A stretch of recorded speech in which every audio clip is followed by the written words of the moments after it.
The youth paused and looked up at him. Sir?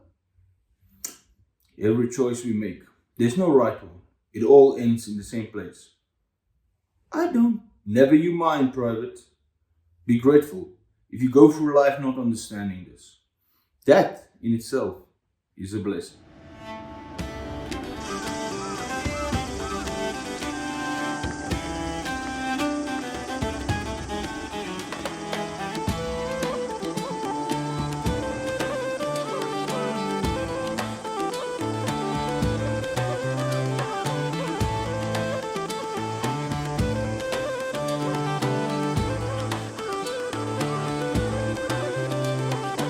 Ladies and gentlemen, miscreants, modifiers, I am the anonymous librarian.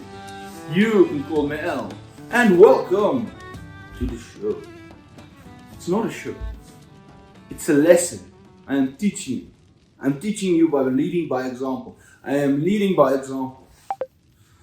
Welcome to this week's reading update from a very windy South Africa. Here, if you can hear the wind, well, bad luck on you. I'm not doing anything to get rid of the wind. I actually know exactly how to get rid of the wind sound in the background. Premiere Pro does that, it has spoofing. I'm not gonna do it. No more effort for you, no more. Nothing extra. No, Not here for the great sound quality, are we? Maybe you are. Maybe you love listening to my voice so bad you don't want to hear anything else drowning it out. But I don't care and I don't believe you. Should I do the whole show in a Christian Bale Batman voice? Like, this is Gotham. You'd love that, wouldn't you? You would, yeah. Let's get over that. I'm not interested in talking to you about anything. I'm not even interested in ranting you this week. I had a good week, by the way. Good reading. Good and interesting reading week. And I'm going to talk about that as always, since this is, if you actually read the title of the thing, it is my reading update for the week. Does that make sense? Just look up I'm at my different bookcase library in my house today. We're mixing it up. I wanted to sit a little bit, my classics. My fiction, my mundane fictions are there. Here's my classics going down. This is the non-fiction, except for here, the top is a bunch of South African classics, and then Stuart Klutter's work is there. These are classics. This whole book is just classics. That one is the Mundane Fictions, with some awesome stuff on it. Combination, and then below, except for the top one, everything below. Just non-fiction. That's why I'm sitting kind of in front of the non-fiction, because I know you guys are non-fiction. I always try. It never works. You guys are my greatest failure. Or let I say, my greatest failure is not getting you guys to read non-fiction. Never mind this. But if you and try and prove me wrong. Just tell me what a non-fiction you read and tell me what it's about, and I'm going to tell you, I know you'll probably use ChatGPT to summarize it for you. Shame on you. But I can tell, I'm smart. No ChatGPT summary is going to fool me. Let me be clear about that. So, I want to hear about your non-fiction. Now, let's get into what I have been reading this week and what I hopefully will read coming in the week. And we start as with always with the comics and manga. So, last week I just picked this. I was just going to start this at the end of last week on Vinland Saga Book 3 of Vinland Saga. How awesome is Book 3 of Vinland Saga? I'm having a great time. Vinland Saga is just, the art, everything about it. We even get a little bit, for a moment, we even get a little bit of color in this one. Boom, I want to spoil it for you. Big standoff. I'm in the middle of a big standoff at the moment. Makoto Yukamura just keeps crushing it, right? I'm really having fun, having a great time. I should finish it late in the week. I think I've got like 5-6 days left. I should finish it late in the week. So I will have picked up something else, but most of my week ahead will also be this. Yeah, I can't complain about Vinland Saga. This is still this is probably still my favorite manga series just to read. And this one started a little slower. Where the other two I will say what it does change from where book 1 and book 2 really starts with a bang, like really fast, and then it gets to goes slower in the middle section where it gets to the emotional and build up, This one does the opposite. Not that there's any real slow parts in the saga. This one starts a little slow. It gets us into the characters first again, sets everything up, and then in the middle it's just madness and chaos and insanity. I am having a great time. I mean, the characters in here, they will stay with me. I love these guys. Yeah, that's really great. Mundane Saga is still crushing it. By next week I should be done with it, and then I'll definitely be done with it by the next time I talk to you like this.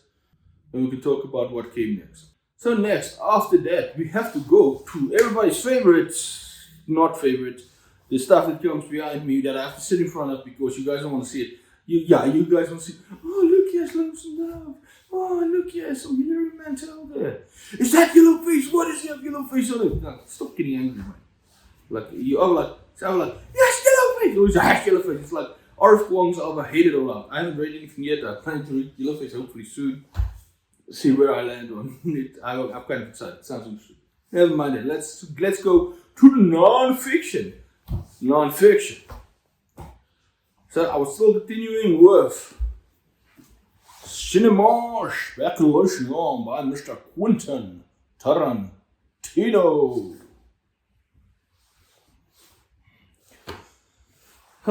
And I am disciplining myself not to rush through this because there's other stuff happening. It's just, from what I said last week, it's just awesome. I really enjoy it. It's so much fun. Yeah, I'm reading it it's kind of in chapters that they're usually based around a single movie, but then it goes around the history of the director and other movies the director made. So that's why I'm not done with it. I could have been done with this 4 days ago if I wanted to, but I kept it like that so I can focus on some of my other readings.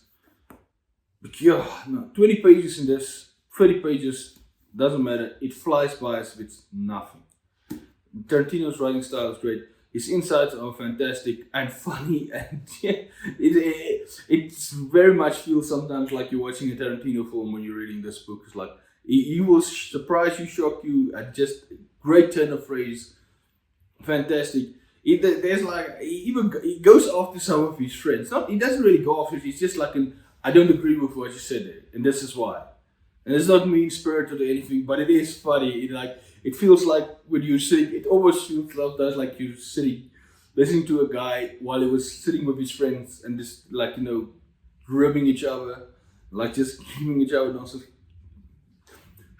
fucking each other as friends do. And he does this to people like his friends, but it's a book. It's a book, so and then he will always like it. But he will always go. But this is not this. But to be fair to this person, this and this. He's never like it's just one side. Let's dump on them. And then there's a section on critics also in here that's so great, and specifically about one critic. But then it also delves into all the other critics. Is such a and I look at film criticism very different now than I used to, and critics in general, and it has given me a bit of a strange appreciation, although he does go hard on a lot of critics, because I was like, critics sometimes, but that book, but it definitely, he gave me a bit of more appreciation for it. A good critic is truly something special, and when you have a good critic, it's worth doing, somebody that really cares about. And you need someone that really cares, no matter what they do. If you're a film, you have to be a big lover of the things you're gonna go and do. Even so, you can't be a critic of something you don't love. That doesn't make sense. Or don't like doing. That doesn't. You have to, to some degree, appreciate. And look, you have to go off with an open heart, if that's the thing, to be a good critic. Yeah, no, I should, because of the manner in which I'm reading it is the only reason it's taking longer, and because there's another big boy that I had to get to as fast as possible to try getting. But I will finish this late in the week. And so next week we'll have our last discussion about this and then go on. But this is splendidly written, wonderful to read, funny, insightful, slightly shocking, but not really. I mean, yeah. But also, Quentin has never minced his words, and he doesn't in here. So it's awesome. But it never feels mean-spirited, which is amazing. Yeah. Like I said, it will only be like late in the week I'll finish that. So there's no point in saying, well, going into whatever I'm reading. I'll talk about that one next week. So let's move on to the Mundane Fiction. Mundane Fiction. I am still reading the old big boy, the 3,000-year Homer's The Iliad. Still working my way through the epic of all epic poems. Is there any epic poem that's more epic than this? I mean, I don't know. Beowulf is not as big as this by any chance. I know that. I haven't read Beowulf. I should probably. I kind of want to get the talking translation. I don't see the talking translation. Maybe it's not the best, but I would be interested in that. Yeah. I don't know how big is it. Is Gilgamesh a poem or is it just a story? I don't know how it is. Yeah. Paradise Lost is amazing, but I mean, it's much shorter than this, as much as I love it. And the Divine Comedy, maybe the Divine Comedy, but it's also not quite as, even if you take the whole Divine Comedy, like Purgatory, Inferno, Purgatory, and Paradise all together. Maybe then it's getting close to here, but it might be. Is the whole Divine Comedy begin? Yeah, that's probably the one that's closest to you in just sheer scale of size to this. Although Paradise Lost. Paradise Lost is amazing. Yeah. Why am I talking about those? This is awesome, by the way. It's still awesome. I love how, it's so different from the versions of the Iliad I've seen before. Which is not surprising because it's big in those other movies or like kids TV show or whatever. Or I really don't have much to add about this. It's just I'm at page 506. I read a book a day for children. It's into 24 different books. It's called which is just chapters, really. Yeah. So I have 4 chapters left. So most of the week is still going to be spent on this. Then I'm going to, but at least it seems like I will be a little bit into whatever I pick up after this, which will be Eye of the Needle by Ken Follett. But yeah, I am enjoying it. We're really getting into it where the big clashes are happening now. Achilles has finally decided to be part of the damn story. You're the lead protagonist, or you're supposed to be the lead protagonist, and yet you don't show up. You sit and pout in your bloody tent. Achilles, you sit and pout in your tent. I should slap you, huh? I should just. I don't care if you're the greatest warrior of all time. I'll slap you for that. Stop sitting and moping in your tent. What? Because your slave was taken away? It's not PG, man. That's not no. It's not okay. That's not PC, man. You're not PC. Stop it, Achilles. Come on, man. Slave girl. You're crying about a slave girl. And now I feel like I'm being mean. Now it feels like I'm knocking on a slave girl. I'm not knocking on a slave girl. Slavery is bad. Slavery is bad. Although this is 3,000 years ago, so they would not have agreed with me on that statement. But some might. I guess also, it was so weird. I do want to. This is making me more interested in what's the one that the Brouwers Gwyn always yap on about. I mean that in a nice way, but I don't mean it but the Silence of the Girls by Pat Barker, about the retelling of the Iliad from the slave girl's perspective, the one who becomes a slave girl. Princess, but yeah, I don't have much to add. It is epic poetry in its best form yet. What more do you want me to say? I don't want to. I would say go read it. I mean, you will. It's clear how the Iliad clearly, the influence this must have had on the speculative fiction and what we read today. Like, there's no way this is not a. That's one reason I read, because Erickson was also talking about taking influence from this, and you can see it. This is a crazy way the story is told, and weird instances, and the way the gods are involved in this is amazing. It is really something interesting and special. Yeah, no. The epic of all epic poetries. I still think it probably holds that. Probably holds that. I have not read. I've only read the Divine Comedy is probably close on to go in that sheer. Although Paradise Lost, yes, it's probably I like Paradise Lost probably more than Iliad. I'll say that. But in just sheer scale and audacity, the Iliad goes that step further. But I think maybe if I do the whole, because I've only read Inferno. I haven't read Dante's Inferno, if you don't know what I'm saying. I haven't read Paradiso, or what? Purgatorio and Paradiso, or whatever. Purgatorio and Paradise. But I want to read them all as one big one. See, that might be the one thing that can rival this. But I'm not even sure. I'm not even sure that would. I'd be surprised. In sheer audacity and scale. Yeah. But that's the end for the Mundane Fiction. Let's move on to the fantasy and sci-fi. I only have fantasies. No sci-fi this week. And probably not this month either. I just finished yesterday Legacies of Obsidian. And this is the greatest cover. This might be my favorite cover of any book that I own at the moment. By Daniel Higu. Follow him on the Daniel Higu illustrations. He is one of those truly special artists. You see, it's a wraparound cover. A truly special artist. This book is such a. It was when I. Last week I was like, I'm not sure about this. This is like, but it's interesting because it's sucking me in, and it really does that. It's like this book doesn't hook you so much as it slowly trolls you in. It's like slowly trolling you in, and then when it starts to, and then it's like getting faster as it trolls you, and then it grips you. I was like saying, I'm not sure what this side, that side. And then like the very next day, I read a chapter in this that felt like, So the first chapter in where I was then at last week was like, yeah, okay, this is interesting.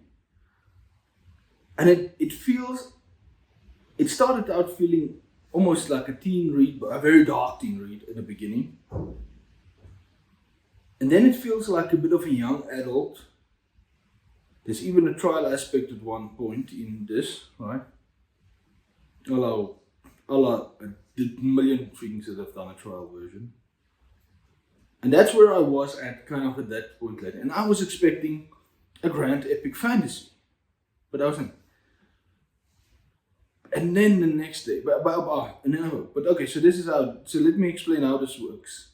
The structures in this is like, a chapter will tell like based around a big event in our main character's lives and tell the story of this big event at that age of his time. And then it jumps years to him being older, so a couple of years later, and then another big event.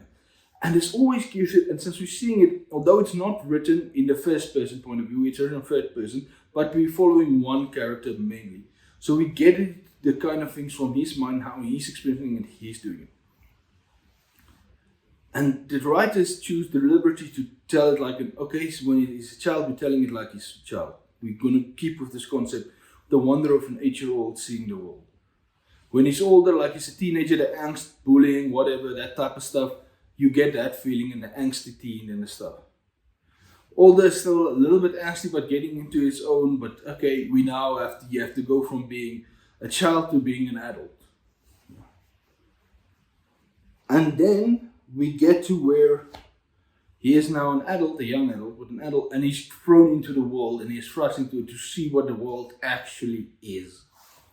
And there's a chapter in here, suddenly you go from this where you were at like a young teen, dark teen read to like a young adult type style, to a chapter that feels like it could have been lifted straight and almost with very few rewritten. That's how great that chapter is written. You could have lifted it out of A Song of Ice and Fire or out of Malazan, and it would have looked, you would not have felt it doesn't fit in there. It's like suddenly this gritty, grimdark, people that have see the worst in life. Suddenly they swear words where there was no swearing in the whole book until this stage. They are swearing. These are soldiers. They are seeing the worst in life. They don't have time for nonsense. They are paid. And it's such a turn that it takes. Wow. And it keeps on this, and then it keeps like this, and okay, and then you get to a deeper level. This is something.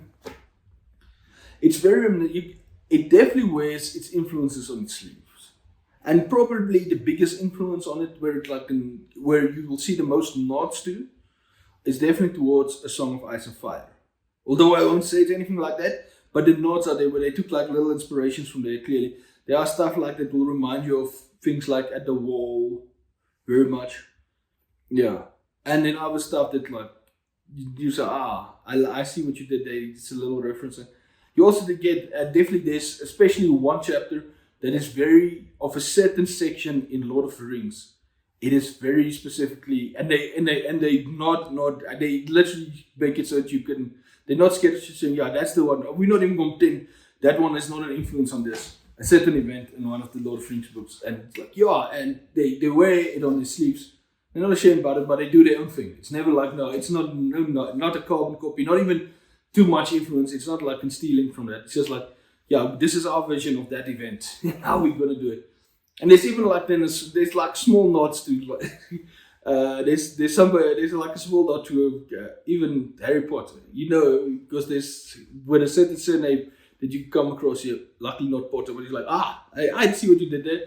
And it's kind of fun, But the moment from that chapter, it's chapter 5, I believe. No, actually, chapter 6. Chapter 6. Where I was interested and being pulled in. From chapter 6, I was fully invested. That was so amazing and I loved it. And it was exactly the type of fantasy that I love the most. It gets to me. And yeah. And it just flowed from there. And I was going through this. Rushing through this. Because I had not thought I was going to finish it. Finished it yesterday. Yeah. Done with this book. And I can safely say, we will see what it does in the end, but I will safely say this about it. It is my favorite South African fantasy book I have ever read. It has flaws. It's not a perfect book. It's not a perfect book. As much as I would like to tell you, this is a perfect book, I would say I would influence it, but it's so... what they did and how the unique way they wrote this and went through it, fascinating, and I really appreciate what the authors, Noreen Dorman, Katrina Ross, the guy, Brian McClellan, who was like the creators, I don't know what everybody did, but what they did, yeah, and that they stuck to their guns in how they structured this thing. Because it could, like, everybody else says, no, we can film immediate, put that stuff in the, so no, we can do it slow. And it turns into this beautiful, amazing character study that you love. And I've already ordered the next book. The sequel is out. I want to read it as quickly as possible. It's not perfect, but it is at times breathtaking and amazing. And I really ended up caring and loving the characters. The journey from the journey of the main character in this is one of the greatest journeys of a character I have yet read. It's amazing. From where he starts to where he goes and how he changes. Wonderful. Since I finished that yesterday, I will be, and I did pick up the next one. I did read, but only literally. So this week I'm going to be reading, I'm starting with the biggest boy of the batch. This is why I'm trying to go slower on others, because this is the first of the two books that makes up A Storm of Swords. When a book's so big they have to put it into. Yeah. So I started last night with A Storm of Swords. I've only literally read 4 pages. So it's like just at the beginning. Nothing. So this is gonna be the rest of my month's fantasy and sci-fi to get through this one, because there's 2 books of this size. 2 plus 500 books to finish. So it's, I since 1,123 pages that I need to read. So I'm glad Legacies of Obsidian was suddenly changed and I could read it so fast that I can get to this thing. Now this is gonna be my fight to finish this thing before the end of the month, or just like in the beginning of June at the latest. But I'm excited. At least with Martin's work, you read fast and quick, and I guess I will have a lot to say about it next week. Hope so. This is the one I'm looking for. Seems to be the general consensus, is that this is the best book in A Song of Ice and Fire. So yeah, I'm really excited for that. To see where I get and where I go. Talk a little bit longer on Legacy of Obsidian, but I did finish it, so feels appropriate. But then that's it. That's my reading and my future for that. I am done. That's all we needed to say. Now I'm not going to keep you further. What are you reading, by the way? Are you reading something? Are you interested? What do you think about what I'm saying about Legacy of Obsidian? Does it sound like something you want to get? It's very interesting. It's so differently structured from other fantasies that I've read. And I won't say it's not an outlandish structure, but it's not the structure you tend to see in many fantasies these days. And I found that fascinating. And the fact that they stuck to their guns. Impressive. Yeah, no. So let me know. Just give me a comment. What are you reading? Do you think I will be able to finish the Storm of Sword before the end of the month? I do have 22 days to finish it. But yeah, it's a big boy. I'm so excited. Really, I'm feeling like I'm complaining. I'm not. I'm super excited to read it. I'm glad I read Legacy of Obsidian before. I don't want to do that to anything. But I now want to see, yeah. Let me just stop. Let's go on. Let's go on with our lives. You want to do something, I want to do something. So that's it. I am the Anonymous Librarian. You can call me Al. But you don't have to call me at all if you don't want to. I'll say goodbye to you. And go. I hope you have a great week of reading. And please, a little bit of non-fiction goes a long way. Just a little bit. It won't be the end of the world. You'll survive it. I promise you. You won't die if you read just a few pages of non-fiction every week. We'll start slow, little bites, and we'll get you there. We'll get you there. I trust in you. I believe in you. Let me start being the negative again. I believe in you. I don't believe in you at all. I'm sorry. I don't. But I'm gonna try. I don't believe in you. I really don't. But I'm keep gonna try. I'll knock against this wall until something finally happens. I'll pick up cinema speculation. It's just a bunch of fun. Bye.